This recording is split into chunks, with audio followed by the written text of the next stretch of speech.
Ada pertanyaan? Silakan.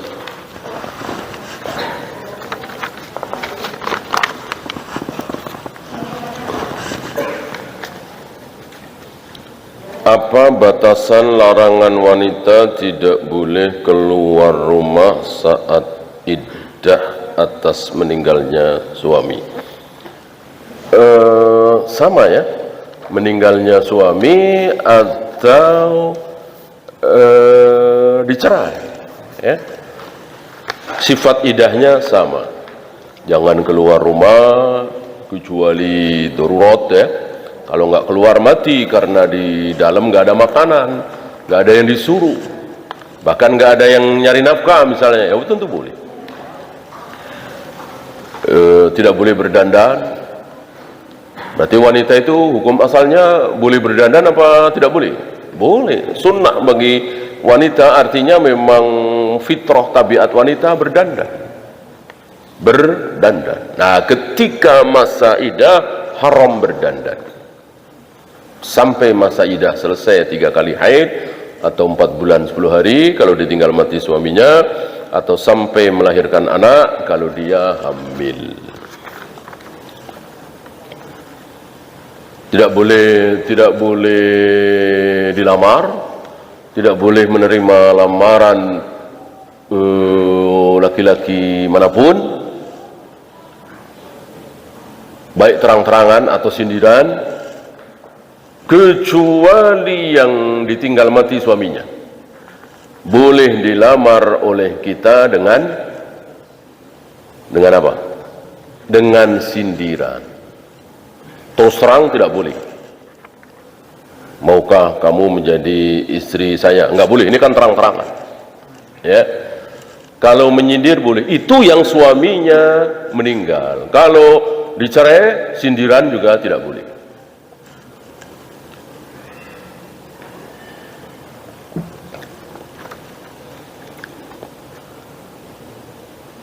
Apakah ada batasan bolehnya kita menganalogikan sifat atau perbuatan Allah dengan sifat perbuatan manusia? Nggak ada batasan. Nggak ada batasan, tidak boleh. Kecuali Nabi sendiri yang mengkiaskan. Atau sesuatu yang nyata ya. Misalnya ketika beliau selesai perang, mendapatkan tawanan musuh yang banyak, ada seorang wanita yang lari ke sana, lari kemari, mencari anaknya, mencari bayinya. Namanya perang ya, udah ke sana kemari nggak karuan. Nah, setiap dia mendapati satu bayi, dia pinjam sebentar, dia susui. Dia ketemu bayi, dia pinjam, dia susui. Belum ketemu itu bayinya, lari ke sana, lari kemari. Nabi bertanya kepada para sahabat, mungkinkah wanita ini ketika ketemu dengan anaknya lalu tega melempar anaknya ke api? Serempak para sahabat menjawab, enggak mungkin. Enggak mungkin. Masa tega seperti itu padahal sayang sekali kepada anaknya. Nabi seolah mengkiaskan ya, sayangnya wanita ini kepada anaknya kalah dengan sayangnya Allah kepada makhluknya. Yang ngomong seperti itu siapa? Nabi SAW. Ya. Kita jangan bikin kias-kias. Kita sama Allah nih, Allah sama kita nih, sama dengan orang tua kepada anak, nggak boleh. Sama dengan atasan terhadap bawahan. Kalau kita rajin, kalau kita nurut, kalau kita sami'na wa ata'na, Allah sayang, nanti Allah kasih rizki yang banyak, badan sehat. Kenyataan tidak seperti itu. Berapa banyak orang semakin soleh, semakin diuji, semakin melarat, semakin bangkrut.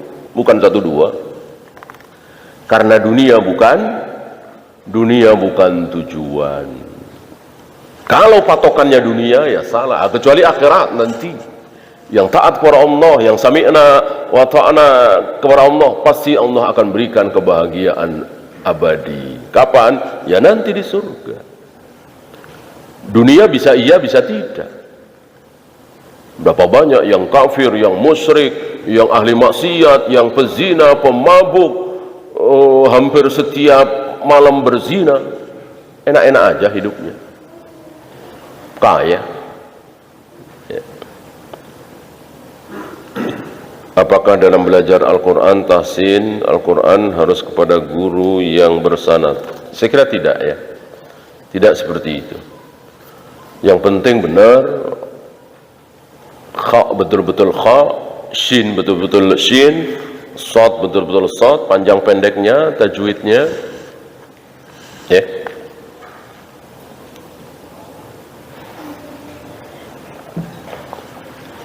Kalau sanad akhirnya ke siapa? Ya tentu Rasulullah SAW. Sulit sekali dari hari ini ada sanad sampai Rasulullah SAW. Dari Syekhul Islam sudah nggak ada. Dari Ibnu Qayyim, dari Ibnu Katsir sudah nggak ada kan? Yang ada di atasnya. Dari Bukhari ke Rasulullah ada.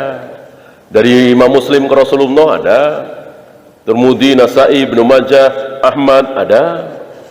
Di bawah Bukhari, Muslim, Abu Daud, Nasa'i, Tirmidzi udah nggak ada. Udah selesai gitu kan sanadnya itu. Jadi langsung mu'allaq. Kita tahu sanad itu, Bukhari kan menulis kitab itu. Ya, dan itu semua adalah hadis. Bukan Al-Quran. Ya ada Al-Quran sedikit tentang bacaan ya. Dinas siratal mustaqim, ihdinaz siratal mustaqim ada. Uswatun hasanah, iswatun hasanah, itu ada riwayat. Adapun seluruh Al-Quran yang 30 juz kemudian bersanad sampai ke Rasulullah SAW, tentu ini tidak mudah ya. Dan akhir-akhir ini kita melihat seolah-olah seperti apa ya, seperti dagangan ya. Bahkan sebagiannya datang doang situ, baca di depan syekhnya sampai selesai, udah dapat sanad ya. Kemana-mana dikatakan sudah dapat sanad. Bacaannya seperti apa, makhrajnya seperti apa, nggak dibahas ya. Artinya sanad itu sampai kepada Rasulullah itu sudah berhenti di Bukhari, Muslim, Abu Daud, Nasa'i, Tirmidzi dan seterusnya. Apabila makmum masbuk mendapatkan satu rakaat terakhir atahiyat akhir pada salat asar, apakah dia melanjutkan rakaat berikutnya 2, 3, 4? Tidak. Dia belum dapat satu rakaat kan? Berarti tetap dia dari rakaat pertama. Apakah dia mendapatkan keutamaan salat berjamaah? Insya Allah. Insya Allah, karena belum salam kan? Adapun setelah itu dia berdiri, tentu dia salat menambah 3 rakaat apa 4 rakaat? Tentu 4.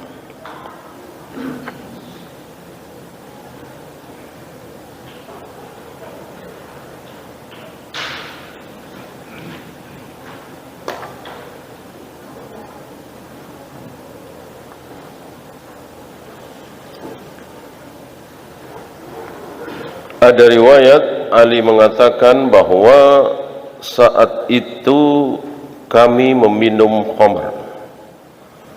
Apakah berarti Ali pernah meminum khamr? Tidak ya. Banyak dalam bahasa Arab menunjukkan kami di situ, kebanyakan di situ. Ya. Terbanyak di situ. Karena riwayat yang benar, Ali bin Abi Thalib, Utsman, Umar, Abu Bakar belum pernah meminum khamr ketika khamr belum diharamkan. Ya. Bahkan riwayat dari kisah tadi kan Ali menyaksikan bagaimana dahsyatnya Hamzah yang mabuk itu. Ali sendiri tidak mabuk, tidak minum khamr, kan lari ketakutan. Malah mengadu kepada Nabi SAW. Karena Hamzah mengucapkan kalimat-kalimat yang tidak pantas, yang seolah menghina Nabi SAW. Tapi Nabi nggak tanggapin, karena mabuk. Nah, orang yang mabuk, apapun yang dilakukan, apapun yang diucapkan tidak dianggap. Oleh karena itu, ketika Ma'iz mengaku berzina, dan Nabi tidak ingin Ma'iz itu dirajam, karena memang tidak ada saksi. Tapi Ma'iz terus ngotot mendesak Nabi supaya merajam dia, merajam dirinya. Maka Nabi dengan berbagai macam cara, barangkali engkau cuman memeluk, mencium. Enggak ya Rasul, aku sudah berzina. Sampai Nabi mengatakan, apakah sudah seperti timba yang masuk ke dalam sumur? Dijawab, iya, aku sudah berzina. Terakhir Nabi bertanya kepada teman-teman sekampungnya di situ, penduduk sempat, apakah Ma'iz suka mabuk? Apakah Ma'iz suka mabuk? Dijawab, tidak, nggak pernah mabuk. Akhirnya dirajam. Seandainya mereka menjawab, iya ya Rasul, dia sering mabuk. Nah, dalam keadaan mabuk yang ya hilang akal ya, kok berzina, maka yang direken, yang dicatat, yang dihukum mabuknya apa zinanya? Mabuknya. Ini menunjukkan bahwa hukum Islam yang begitu berat, itu tujuan utama adalah nakut-nakutin doang. Tujuan utamanya nakut-nakutin. Namanya nakut-nakutin, maka harus yang seberat-beratnya. Orang nakut-nakutin kok ya, awas nanti dicubit. Ini kan bocah, masa nakut-nakutin dicubit ya. Awas kalau dia marah bawa golok, awas kalau dia marah dibakar ini semua. Namanya nakut-nakutin kan. Maka kan ngeri semua. Hukuman dalam Islam, dicongkel matanya, disobek telinganya, dipotong tangannya, dibunuh, ngeri semua kan. Nggak ada yang nggak ngeri. Mana ada hukuman dalam Al-Quran Sunnah, di penjara dikasih makan, nggak kerja dikasih makan. Mana ada Al-Quran dan Sunnah hukuman seperti itu? Maka antum lihat, bukan ratusan, mungkin ribuan masalah di penjara-penjara itu luar biasa. Yang suap lah, yang duit lah, yang inilah, hancur-hancuran. Gara-gara tidak mengikuti sunnah Nabi SAW. Coba potong tangan. Coba syariat Islam diterapkan. Selesai, mudah, sederhana, murah semurah-murahnya. Sekarang berapa miliar, berapa triliun itu untuk membiayai itu. Belum yang suap, yang ini, yang itu. Maka Nabi tidak semangat untuk merajam Ma'iz itu. Nabi nggak semangat. Orang Ma'iz datang dari kanan, ya Rasul, rajamlah aku berzina.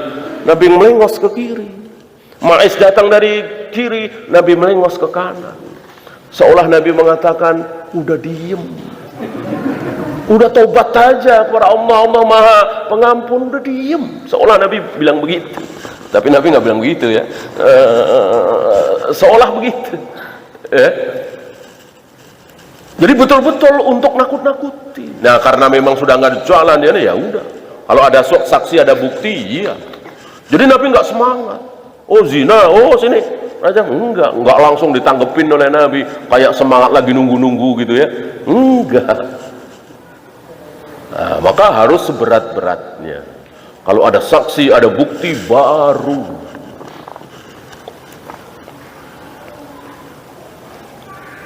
Bagaimana hukum penanganan tata cara janais tidak sesuai sunnah? Apakah si mayit terkena dosa? Jelas tidak. Yang salah yang si mayatnya apa yang hidup? Yang hidup.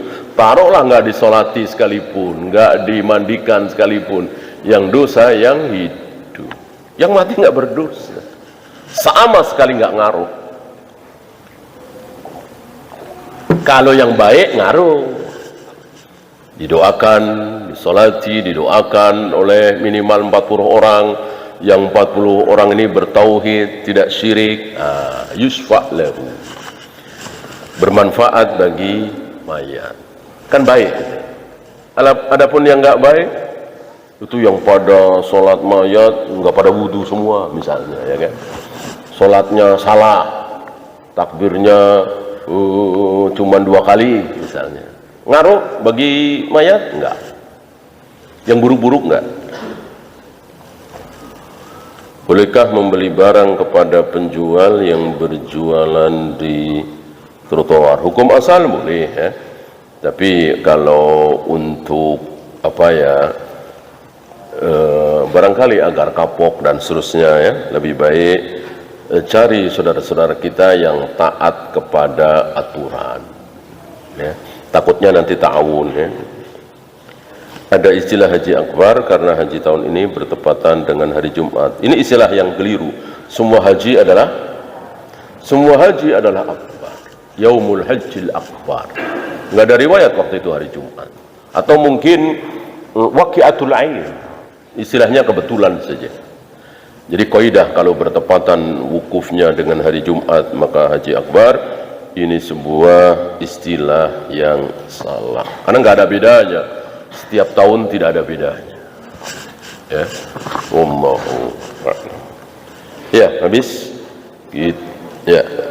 Barang siapa yang menguburkan jenazah akan mendapatkan pahala 1 kilo. Ya. Makna dari menguburkan itu apakah cuma hadir di kuburan atau ikut menaburkan tanah minimal 3 gram atau bagaimana? Hadir mengantarkan, di situ kan ittiba'ul janaiz. Menyolati dapat 1 qirat.